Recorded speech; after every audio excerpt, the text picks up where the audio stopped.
Ako po, si Nero Socopal, sikyo at dakilang komentarista. Isipin mo na lang, ikaw ay estudyante ng law. Tapos, biglang pumutok ang gera. Lalaban ka ba? Handa ka bang makulong at matorture? At nang matapos ang gera, nag-top ka pa sa bar exams kahit hindi ka pa graduate. Sa malungkot na kasaysayan ng bayang ito, bibihira lang ang mga kagaya ni Cubito Salonga na intelektual na lingkod bayan. 3 beses nag-top notcher din sa Senate election, 65, 71 at 87.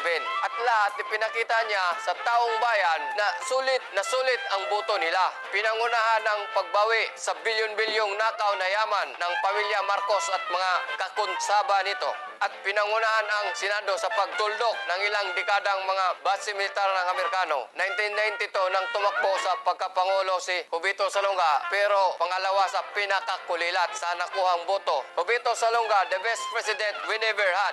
Ngayon, ang mga nagiging senador, ina. At ito pa, ina. Buhay pa!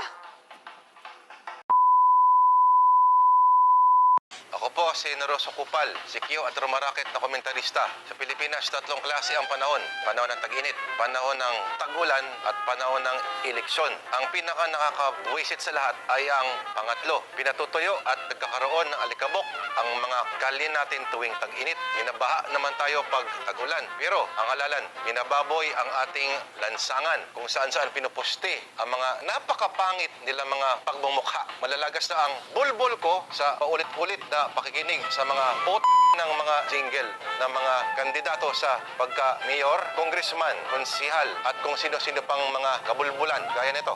Kay Adruturan.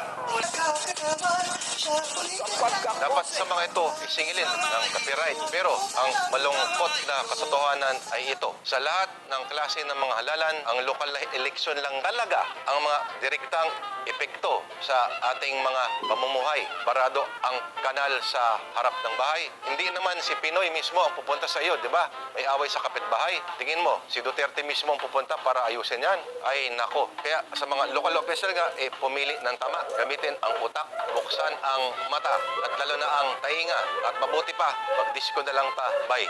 Nakikiisa siya sa pagtulong sa ating bayan. Layunin ang protektahan ang mga kabataan.